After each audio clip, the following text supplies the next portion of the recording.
ہماری دوسری نشست ہے۔ پچھلی نشست میں ہم نے اللہ کی توفیق اور آقا علیہ الصلوۃ والسلام کے نالین پاک کے تصدق سے سورہ الحجرات کی 2 آیات مبارکہ، آیت نمبر 11 اور آیت نمبر 12، جس میں اللہ تعالیٰ نے اہل ایمان سے مخاطب ہو کر چند ایسی چیزیں، بلکہ 6 ایسی چیزیں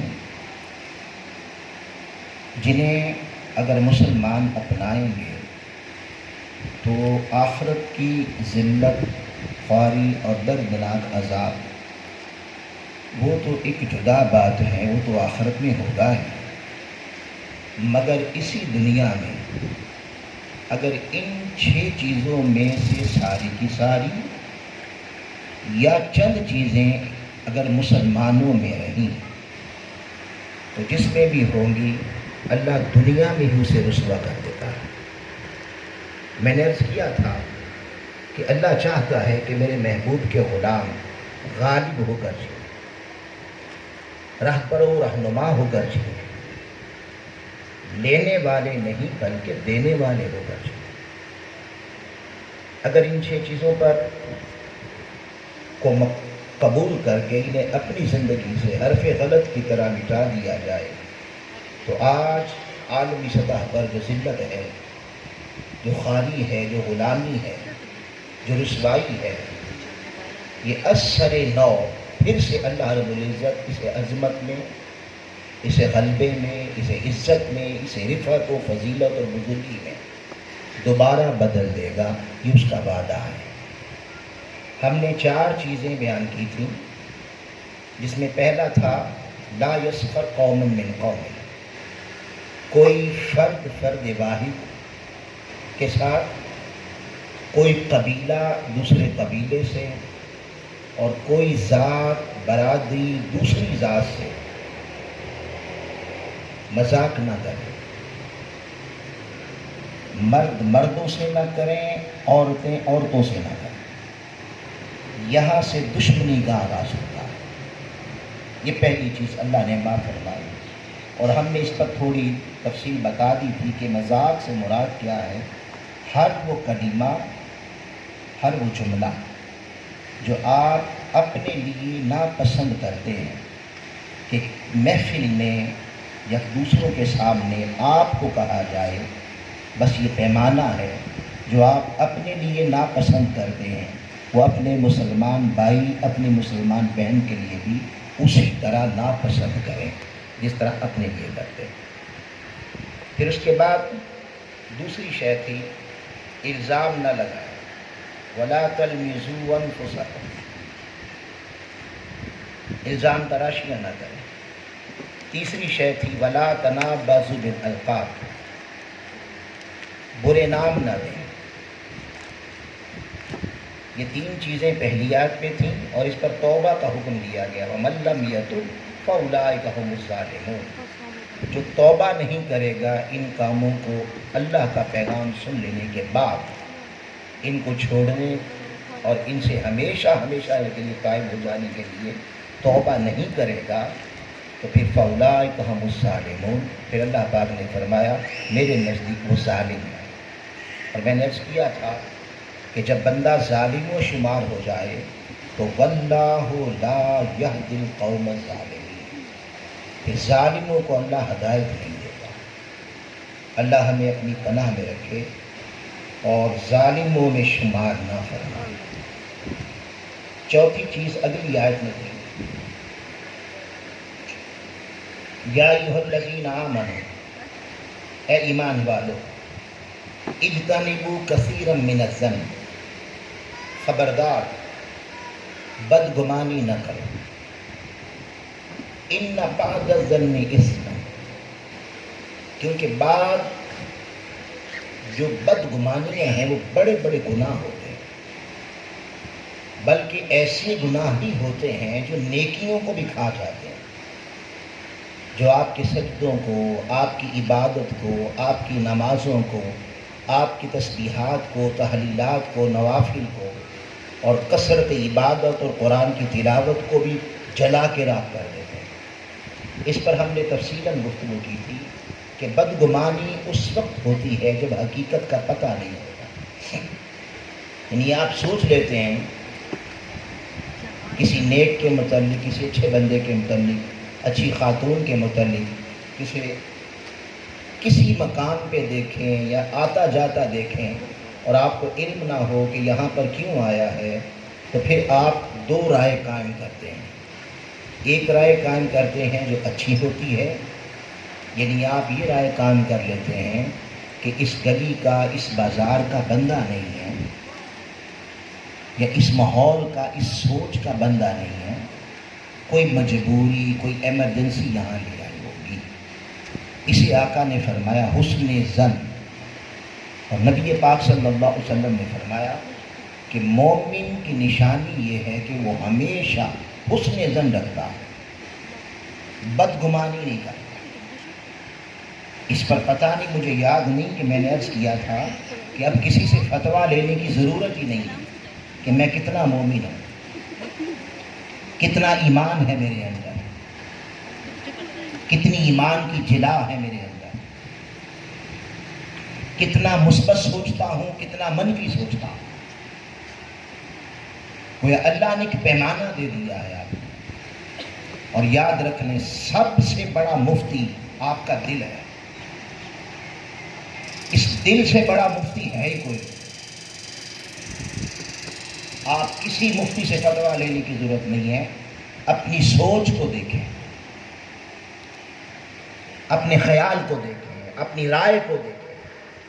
اگر سوچ میں مثبت پائی جاتی ہے، عنصر پایا جاتا ہے، تو سمجھ لیں کہ اندر ہی ایمان ہے۔ اور یہ بھی میں عرض کرتا چلوں کہ ایمان سجدوں کا نام نہیں ہے، ایمان قرآن کی تلاوت کا نام نہیں ہے، ایمان وضع قطع سے نہیں پہچانا جاتا، شکل کیسی ہے، داڑھی ہے، ٹوپی ہے، عمامہ ہے، اور یہ ساری چیزیں، اس کا ایمان سے دور کا بھی واسطہ نہیں۔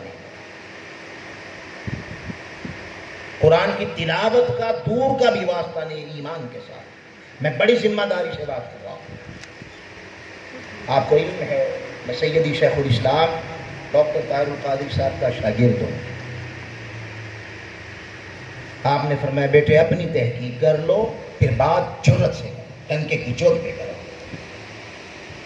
میں بڑی ذمہ داری سے کہہ رہا ہوں، داڑھی میں ایمان نہیں ہے۔ ایمان کا تعلق شکل و صورت سے ہے ہی نہیں، کپڑوں سے ایمان نہیں پہچانا جاتا، شکلوں سے ایمان نہیں پہچانا جاتا۔ ایمان کا تعلق قلب سے ہے، دل سے، اور دل میں کیا ہے وہ نظر نہیں آتا، دل میں کیا ہے وہ نظر نہیں آتا۔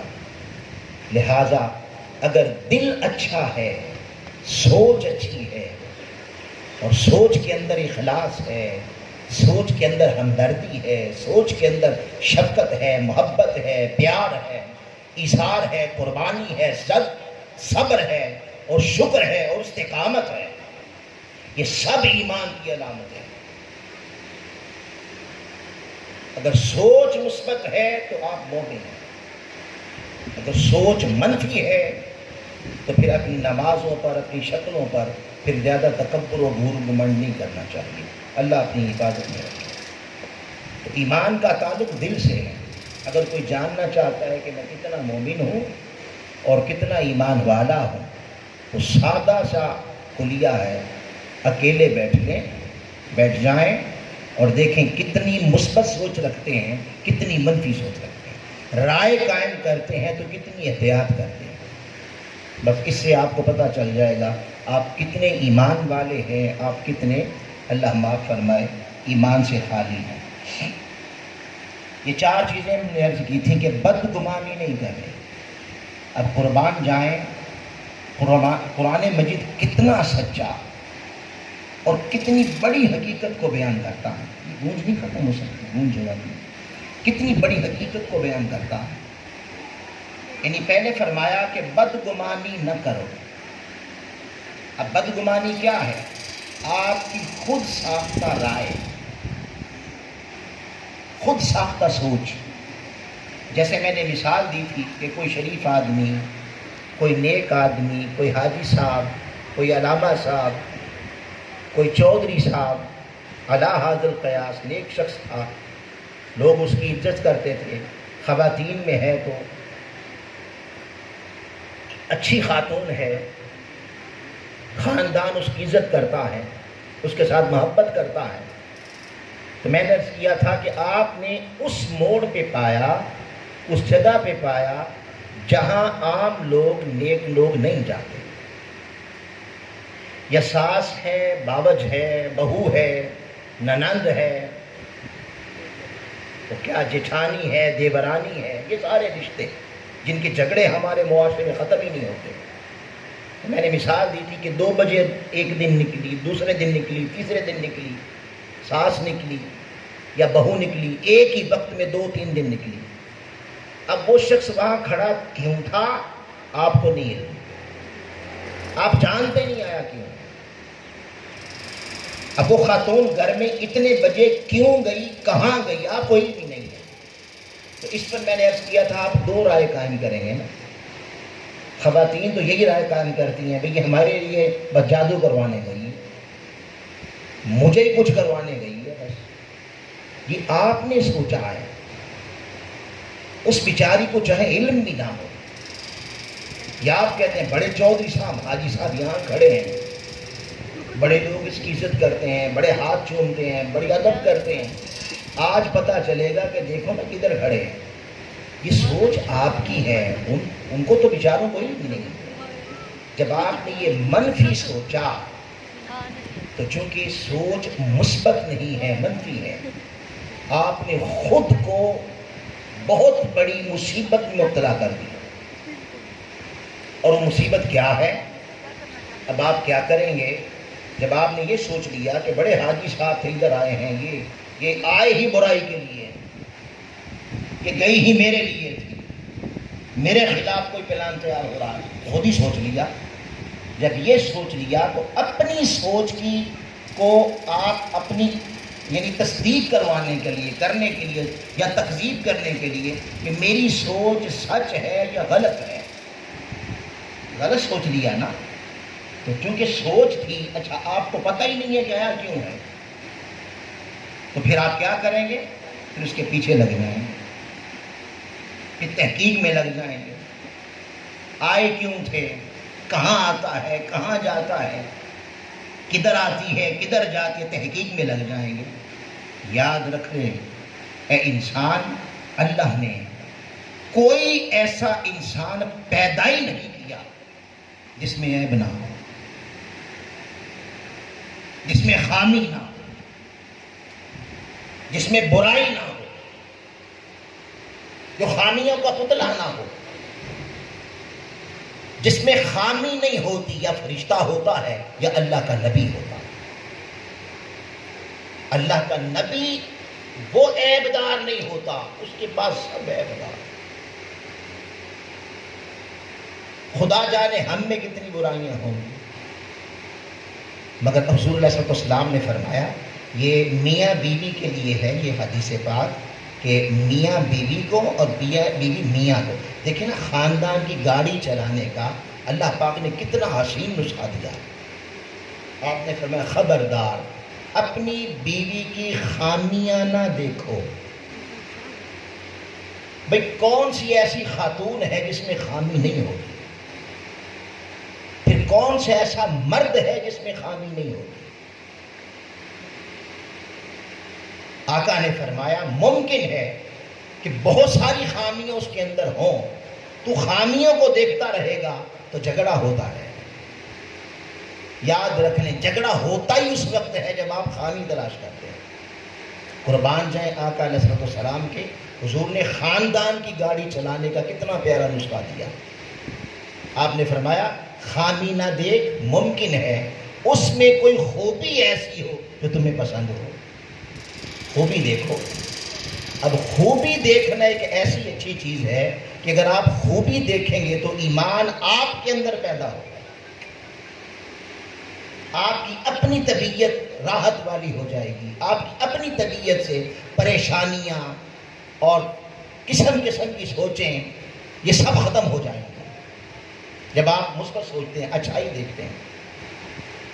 تو جب آپ نے یہ سوچ لیا کہ اس میں خامی ہے، یہ برائی کے لیے آیا ہے، اب اپنا کام چھوڑ دیں گے اس سوچ کی تصدیق کے لیے کہ جو میں نے سوچا ہے کیا درست ہے، اس کے پیچھے لگ جائیں۔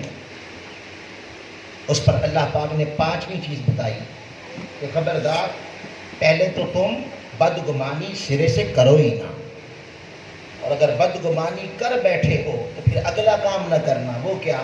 فرمایا وَلَا تَجَسَّسُوا، یہ 5ویں چیز ہے، خبردار جاسوسی نہ کرو، تجسس نہ کرو۔ کون کیا کرتا ہے، یہاں کیوں آیا، وہاں کیوں گیا، کدھر آتا ہے، کدھر جاتا ہے، کہاں اٹھتا بیٹھتا ہے، صبح کیا کرتا ہے، شام کیا کرتا ہے۔ انسان، تجھے اللہ نے دوسروں کا نگران بنا کے نہیں پیدا کیا،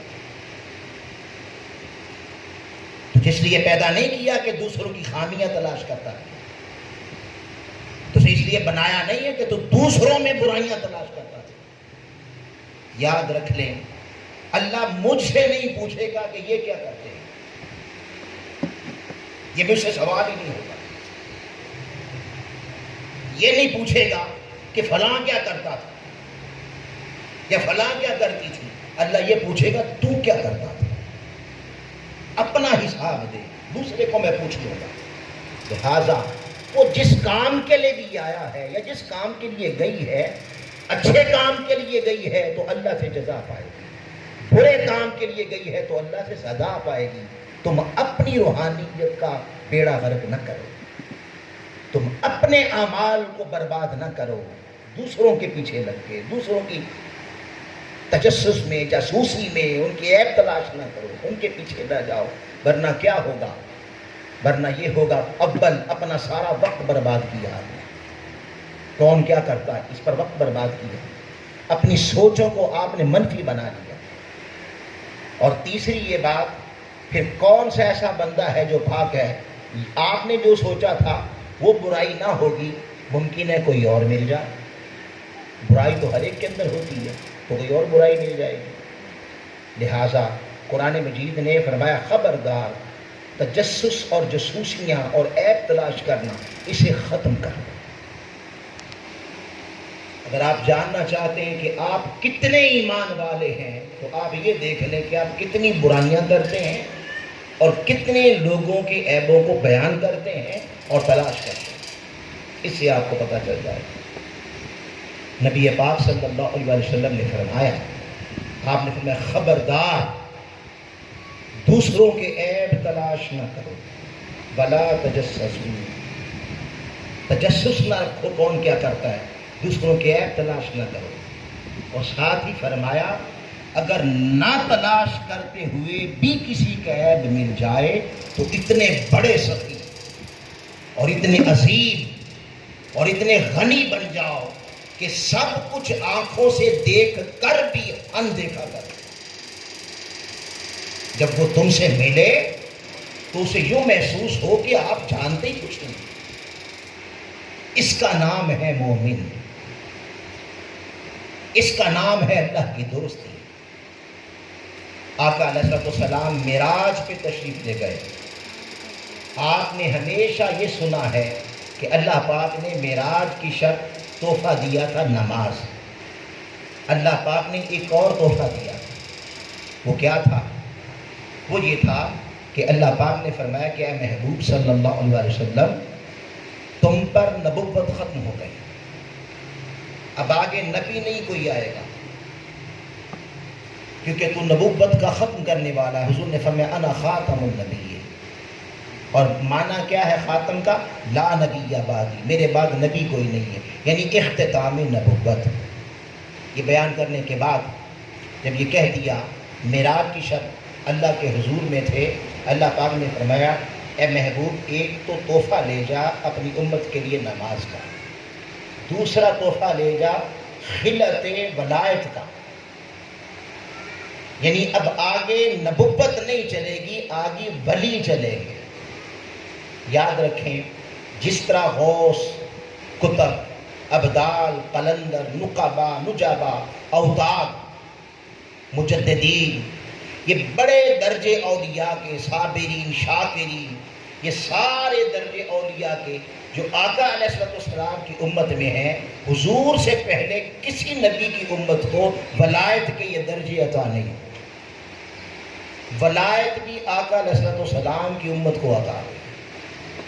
اب اللہ پاک نے فرمایا کہ میرے محبوب، یہ ولایت کا جبہ لے جا، یہ ولایت کی خلت لے جا۔ اب آگے نبی نہیں ولی آئیں گے، مگر ان ولیوں کا تیری امت میں ایک سردار ہوگا،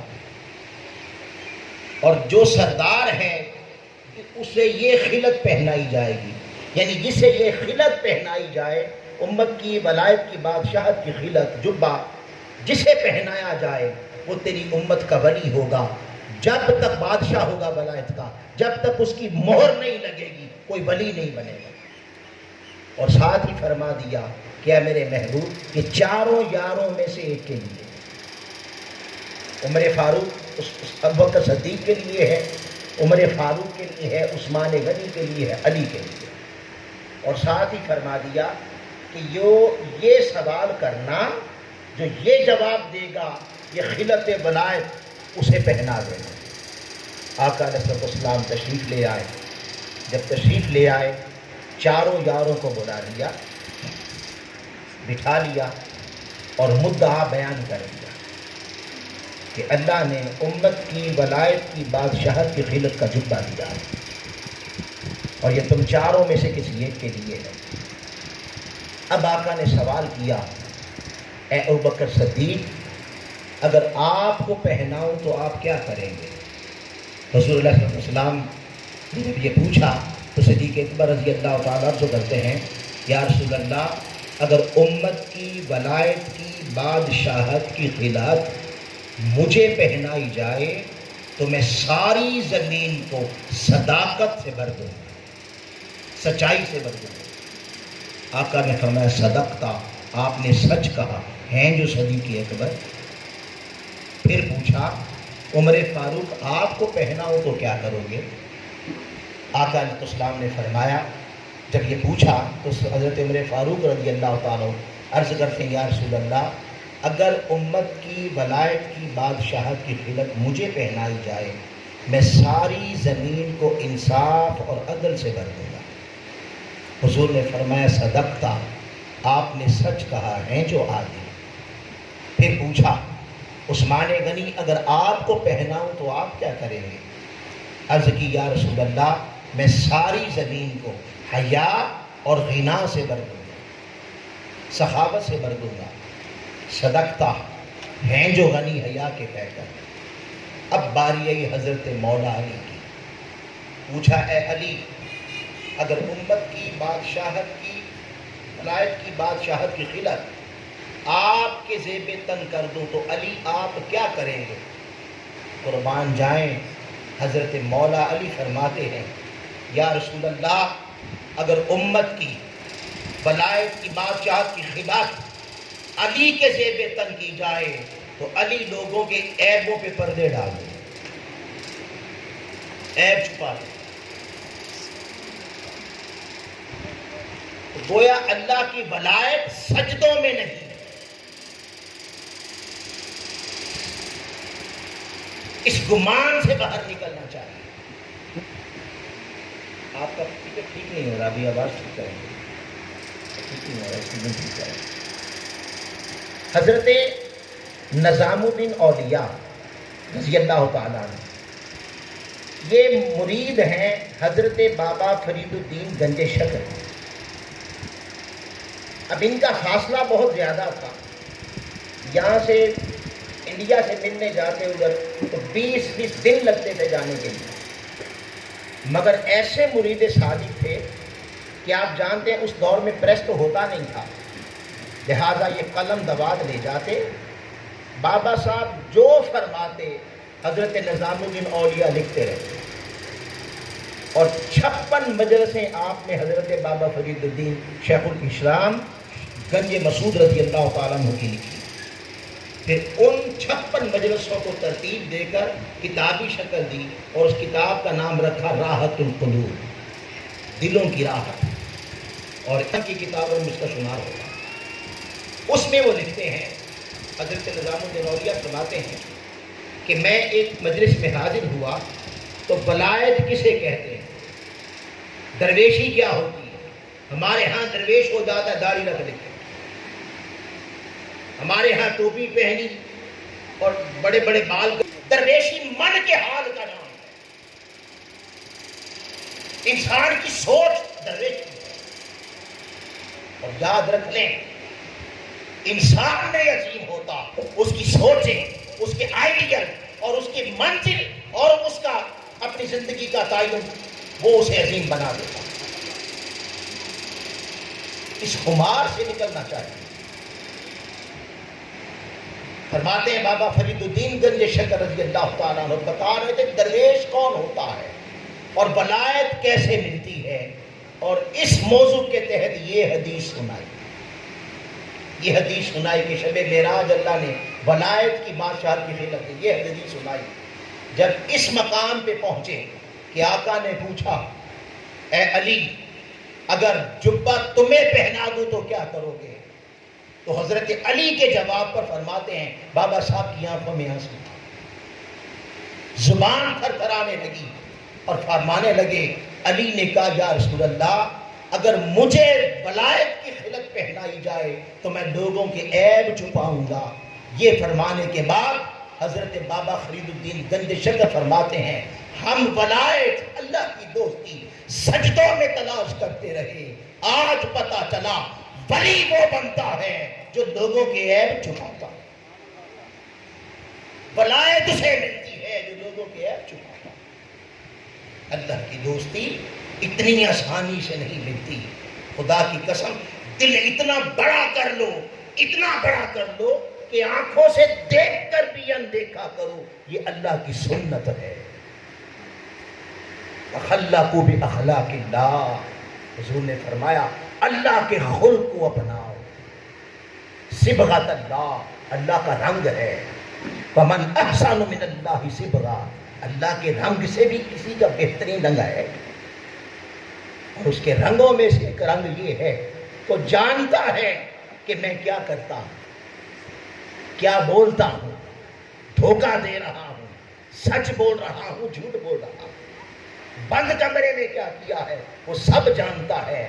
نہ کھانا چھینتا ہے، نہ پہننا چھینتا ہے، نہ عزت چھینتا ہے، پھر بھی لوگوں میں معزز رکھتا ہے، پھر بھی لوگوں کے سامنے عیب چھپائے رکھتا ہے. ہاں اللہ کا ولی وہی بن سکتا ہے جو اتنا بڑا ہو جائے، اتنا بڑا سینہ بنا لے کہ لوگوں کے عیبوں پہ پردہ ڈالتا چلا جائے. یہ اللہ کی سنت ہے. حضرت حاتم رضی اللہ تعالیٰ عنہ بہت بڑے بزرگ گزرے ہیں. اب دیکھیں ولایت ایسے نہیں ملتی اور اللہ کا دوست ہونا اتنا آسان کام نہیں ہے. اور کس طرح ولی پردے ڈالتے تھے اور کس طرح لوگوں کے عیب چھپاتے تھے. ان کا واقعہ سنیں. فرماتے ان کے متعلق آتا ہے کہ ولی ہوتے ہیں نا، آپ سنتے ہیں فلاں بندہ نیک ہے، ولی ہے، تو دعائیں کروانے کے لیے بیویاں بھی چلی جاتی ہیں، لوگ بھی چلے جاتے ہیں. ان کے پاس ایک خاتون آئی دعا کروانے کے لیے. اب مجھے ایک بات بتائیں، بھوک عیب ہے؟ جی مجھے پتا چلے آپ میری بات سن رہے ہیں. میں پوچھ رہا ہوں بھوک لگنا یہ کوئی عیب ہے؟ چھوٹا پیشاب یا پیشاب آنا عیب ہے؟ بھئی عیب تو تب ہو نا کہ ایک کو نہیں آتا ایک کو آتا ہے. یہ کوئی عیب ہے؟ نیند کا آنا عیب ہے؟ عیب نہیں ہے. اسی طرح ہوا کا خارج ہونا عیب ہے؟ ہر ایک کی ہوتی ہے. نہ ہو تو موت واقع ہو جائے، عیب نہیں ہے. مگر ہوتا کیا ہے، مرد حضرات بیٹھے ہو نا، مرد حضرات آپ بیٹھے ہو تو اگر کسی کی محفل میں بیٹھ کر ہوا خارج آواز سے ہو جائے عیب نہیں ہے. مگر آپ تھوڑا شرما نہیں کرتے؟ دل میں آ جاتا ہے نا، ایسے شرمندگی آ جاتی ہے، اور بعض کم ظرف لوگ اس کا مذاق اڑا دیتے ہیں، جو کم ظرف ہوتے ہیں وہ مذاق بنا دیتے ہیں، حالانکہ عیب نہیں، مگر یاد رکھیں اللہ تعالیٰ نے حیا نسبتاً مرد سے زیادہ عورت میں رکھا، اس میں حیا زیادہ، شرم و حیا زیادہ ہوتی ہے۔ اب یہ عیب نہیں تھا، فضاقتہ کو بدل کر اللہ کی دوستی تلاش کرنے والوں، دل بدلو، اپنے من کو بدلو، اپنی سوچوں کو بدلو، اپنے تصورات کو بدلو۔ وہ چہروں پہ نہیں آتا، وہ دلوں میں آتا، اور گندے گھروں میں تو آپ بھی نہیں جاتے۔ بھئی آپ کو کوئی دعوت کرے، ادھر پخانہ پڑا ہو، ادھر اور کچھ پڑا ہو، گند پڑا ہو، اور تاثر اٹھ رہا، بدبوئیں اٹھ رہے ہیں، آپ جائیں گے اس کے گھر میں؟ نہیں نہ جائیں گے۔ اللہ پاک کہتا ہے قلب مؤمن عرش اللہ تعالی، مومن کا دل اللہ کا گھر ہے۔ کیا وجہ ہے؟ کہ نماز پڑھتے پڑھتے عمر بیت گئی، قرآن کی تلاوت کرتے کرتے عمر بیت گئی، تہجدیں قضا میں کرتے لوگ، عمر بیت گئی، داڑھی نہیں تھی، نماز شروع کی، اور کہتے ہیں میری تو کبھی تکبیر اولیٰ قضا نہیں تھی، داڑھی آئی کالی سفید ہو گئی، بوڑھا ہو گیا، کبھی پردہ ہی نہیں اٹھا، کبھی حضوری نہیں ملی۔ ارے وہ نماز ہی کیا ہے؟ آقا فرمائیں الصلاۃ معراج المؤمنین، نماز مومن کی معراج ہے، اور ادھر نمازیں ساری عمر پڑھتا رہے اور کبھی آنکھ نے کوئی نظارہ نہ دیکھا ہو، یہ کیسی نماز ہے؟ وجہ کیا ہے؟ وجہ یہ ہے کہ دلوں میں اتنی کدورتیں، نفرتیں، تعصب اور گند بڑا ہے کہ پردہ کہاں سے اٹھ گئے۔ آئینے پہ گند پڑتی رہتی ہے، آپ آئینہ صاف نہ کریں۔ خواتین گھروں میں صفائی کرتے ہیں، ڈسٹنگ کرتی ہیں، اگر وہ ڈسٹنگ نہ کریں تو آئینہ جو آپ کو سب کچھ سچ بتا دیتا ہے، آپ کی شکل و صورت دکھا دیتا ہے، اگر اس پہ گرد پڑتی رہے پڑتی رہے پڑتی رہے، جمتی رہے اور کبھی صاف نہ کیا ہو، تو کیا ایسا نہیں ہوتا ایک وقت آتا ہے کہ آئینے کے اندر سے بھی کچھ نظر نہیں آتا؟ بندے، دل آئینہ ہے، اور اس آئینے میں اس کا عکس ہے، اس آئینے میں اس کا عکس ہے۔ اگر وہ عکس دیکھنا ہے تو آئینہ صاف کیا کر، دل کو صاف کیا کر۔ اگر وہ دل میں اس کو دعوت دینی ہے کہ وہ آ جائے، تو گندے گھر میں ہم نہیں جاتے، وہ کیوں آئے؟ اور دلوں کی گندگی کیا ہے؟ بدگمانی ہے۔ اس سے بڑی دل کی گندگی اور کیا ہے کہ آپ ایک کلمہ پڑھنے والے مسلمان کے لیے منفی سوچتے ہیں، بدگمانی کرتے ہیں، پھر اس کے عیب تلاش کرتے ہیں، پھر جاسوسیاں کرتے ہیں، پھر اس کے پیچھے جاتے ہیں۔ میں سر پر سجدہ ہوا کبھی تو زمین سے آنے لگی صدا، تیرا دل تو ہے صنم آشنا، تجھے کیا ملے گا نواز۔ جب دل الجھا ہوا ہو مخلوق کے اندر، جب دل مشغول ہوا ہو مخلوق کے اندر، تو بابا جو دل مخلوق کے اندر رہتا ہے اسے خالق کیوں ملے؟ اسے خالق کیوں ملے؟ شکل و صورت بھی سنوار، لیکن اس سے زیادہ دل کو سنوار۔ اور دل کی گندگیوں میں سے گندگی ہے بدگمانی، اور دل کی گندگیوں کی بڑی گندگی ہے دوسروں کے عیب تلاش کرتے رہے۔ تو میں کر رہا تھا، حضرت حاتم کے پاس ایک خاتون آ گئی۔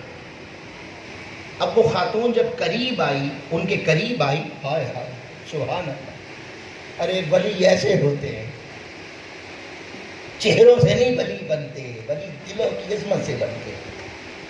خاتون قریب آئی، جب قریب آئی تو اس کی ہوا خارج ہو گئی آواز کے ساتھ۔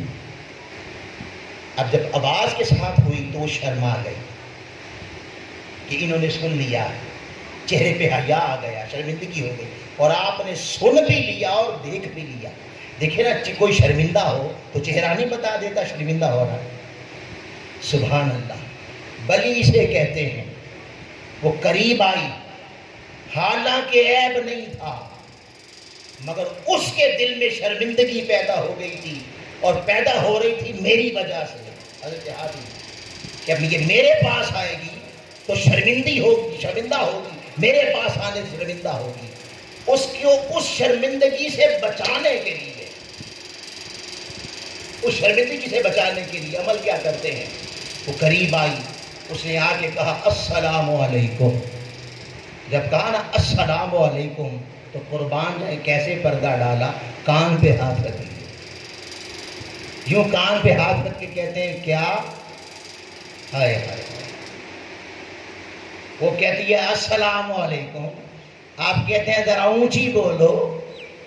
اس کی وہ جو شرمندگی تھی کہ انہوں نے سنا ہے، وہ وہیں زائل ہو گئی، وہیں جاتی رہی، وہ اس کا دل بالکل صاف ہو گیا کہ انہوں نے تو سنا ہی نہیں۔ ہائے ہائے ہائے، اسے کہتے ہیں پردہ داری، اسے کہتے ہیں عیب چھپانا، اسے کہتے ہیں کہ میرے کو پاس کوئی آئے تو میری وجہ سے شرمندہ نہ ہو۔ اسے کہتے ہیں ساری زندگی صرف اس شرمندگی سے اس خاتون کو بچانے کے لیے، اس کے لیے ساری زندگی بہرے بنے۔ یہ ہے عیب چھپانا، اور جس کا کھانا ہی ہضم نہیں ہوتا، چار اس کی برائیاں کی، چار اس کی برائیاں کی، چار اس کی برائیاں کی، چین ہی نہیں ملتا۔ کتنی فرصت ہے، عجیب بات ہے، کتنا ٹائم ہے ہمارے پاس۔ وہ کیا کرتا ہے پیچھے لگے ہوئے، وہ کیا کرتی ہے کیا نہیں چھوڑتی ہے۔ اور یہ زیادہ جھکاؤ قرآن نے، یا یہ کہہ کے بلا نساء من نساء، کوئی عورت دوسری عورت کا مذاق نہ اڑائے، یہ کہہ کے یہ بتا دیا کہ زیادہ یہ بیماری خواتین میں پائی جاتی ہے۔ دلوں کو بڑا کرو، دلوں کو عظیم کرو۔ آئیے ایک واقعہ سناتا ہوں۔ روحانیت میں، ولایت میں اللہ رب العزت بندے کو نگاہ دے دیتا ہے کہ باطن کے جب پردے اٹھ جائیں اور باطن کی نگاہ کھل جائے، روشن ہو جائے، تو سامنے ہمیں انسان نظر آتا ہے، لیکن اس کا اصل روپ کیا ہوتا ہے، اس کا نفس کیا شکل اختیار کر چکا ہوتا ہے، اسے اس نگاہ میں جب پردہ اٹھتا ہے تو اللہ کے ولی کو اس کی اصل صورت نظر آتی ہے۔ مثال کے طور پر حضرت حسن بصری رضی اللہ تعالیٰ عنہ، آپ بازار سے گزرے، بازار میں خاتون ہوتی تھی بالکل بے پردہ، الف ننگی جسے کہتے ہیں، ایسے رہتی تھی۔ حسن بصری آ رہے تھے، ان کے مرید صاحب تھے، جب انہیں دیکھا تو بلند آواز سے شور مچانے لگی، مرد آ گیا، مرد آ گیا، پردہ کرو، مرد آ گیا۔ دوڑ کے جا کے چھپ گئی اور اپنے آپ کو چھپا لیا۔ حسن بصری نگاہیں جھکائے ہوئے مسکراتے چلے گئے۔ آگے گئے تو مریدوں نے پوچھا حضور یہ سارا بازار تو مردوں سے بھرا پڑا ہے،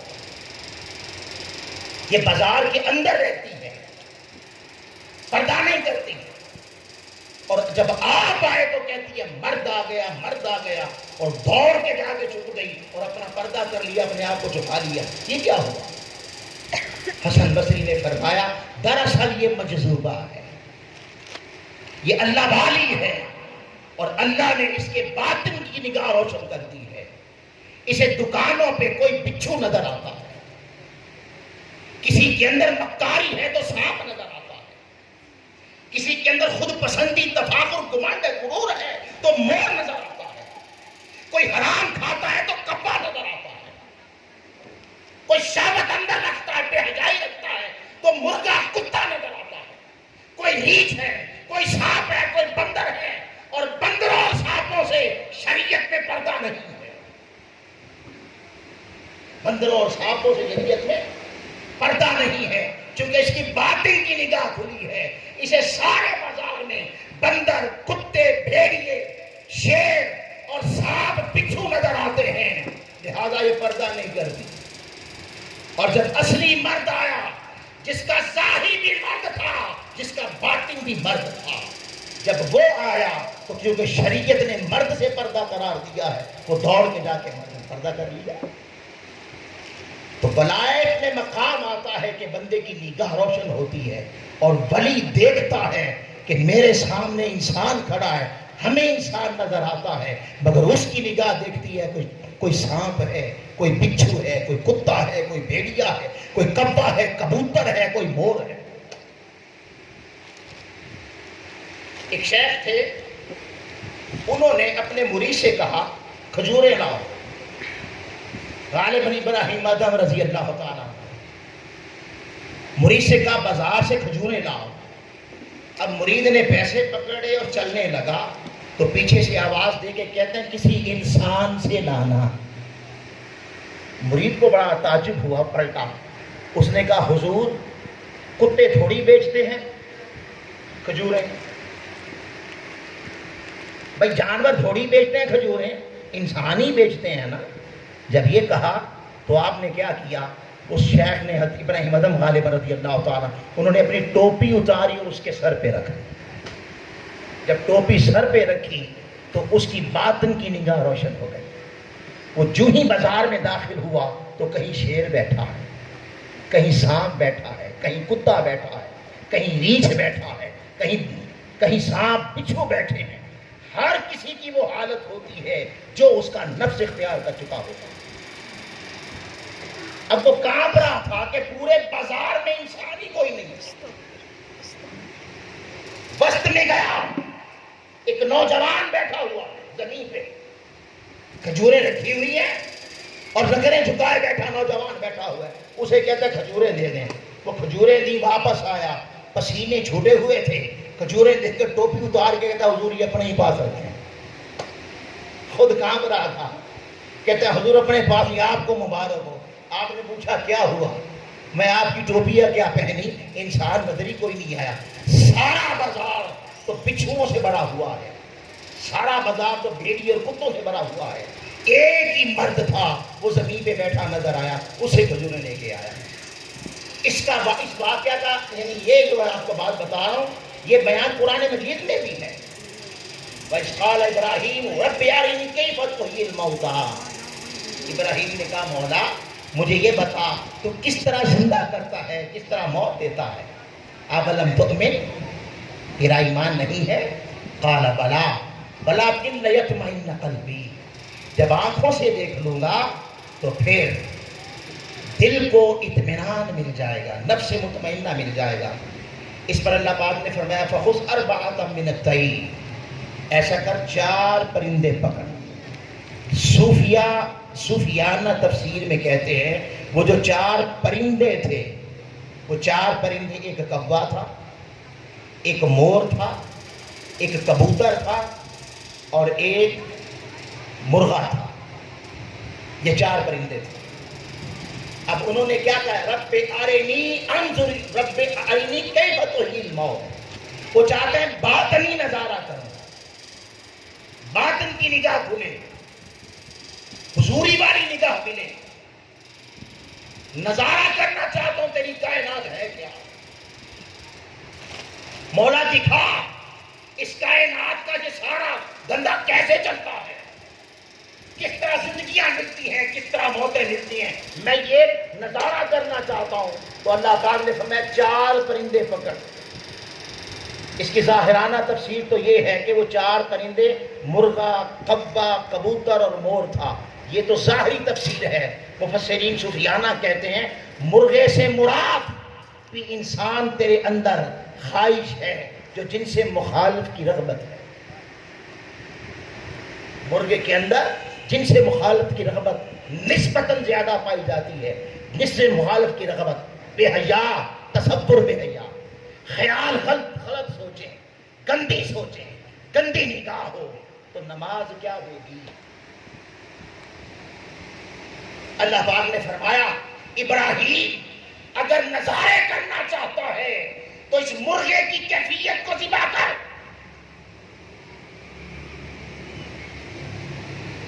گندی سوچیں ذبح کر دے، بے حیائی کے تصور کی ذبح کر دے. شکل بدلے نہ بدلے دل بدل دے.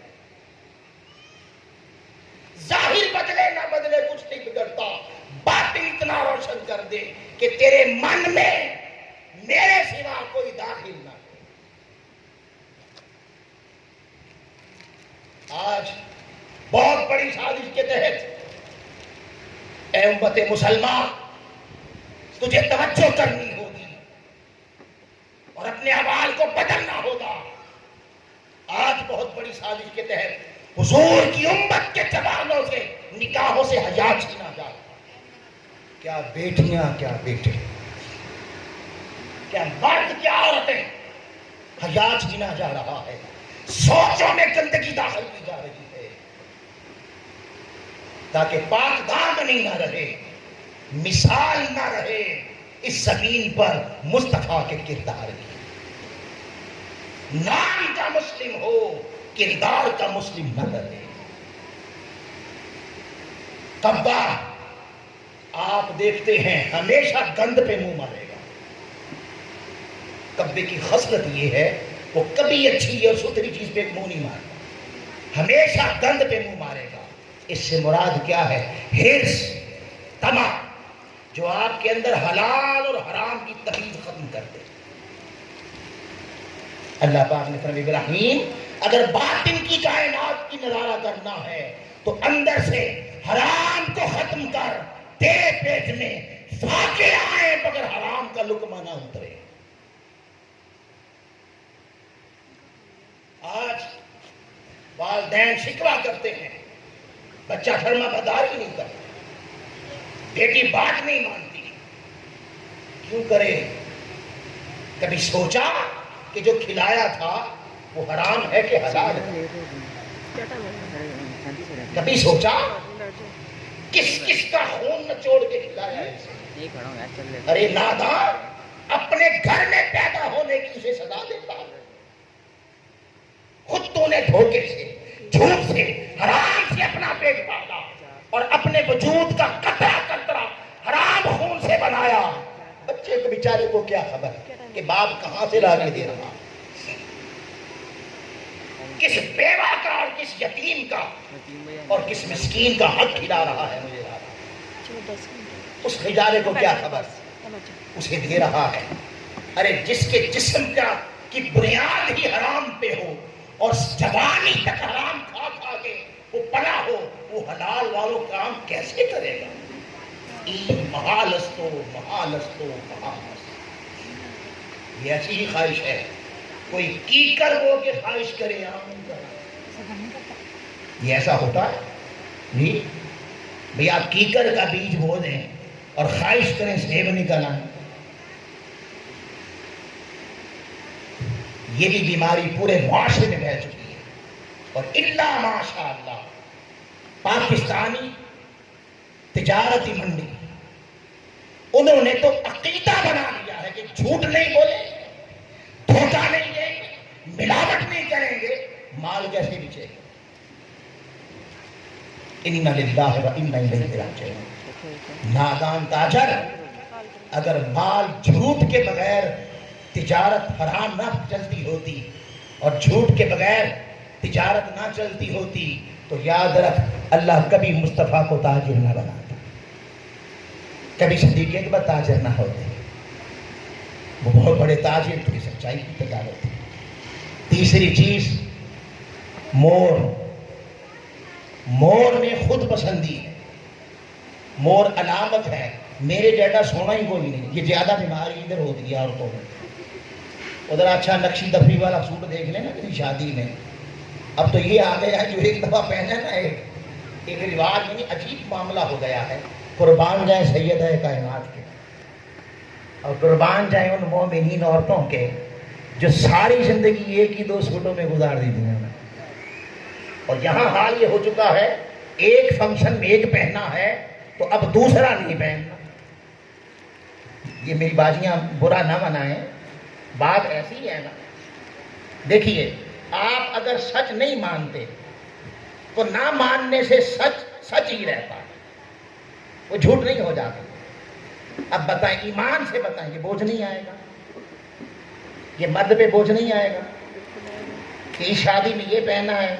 اب بیٹی بھی جوان ہے، خود بھی ماشاءاللہ جوان ہے، بیٹیاں بھی جوان ہو گئیں، اب 4 بیٹیاں ہیں، 5 بیٹیاں، 5 افراد ہیں گھر کے، اب ایک شادی میں ایک پہننا تو دوسرا پہننا ہی حرام کر لے گا، تو بتائیں یہ اس مرد پر بوجھ نہیں بنے گا؟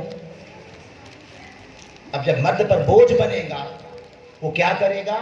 پھر آپ کی خواہش پوری کرنے کے لیے وہ حرام کی طرف چلا جائے گا، پھر پلان کرے گا کہ کس کی بے جیب کاٹوں، کہاں سے جھوٹ بول کے لاؤں، کہاں سے دھوکہ دے کے لاؤں، کہاں سے رشوت لاؤں، کہاں سے سود لاؤں، وہ سود اٹھائے گا۔ تو بتائیں پھر اسے جرم کی سزا جرم کی وادی میں داخل کس نے کر دیا؟ خواہشیں محدود کریں، سادہ زندگی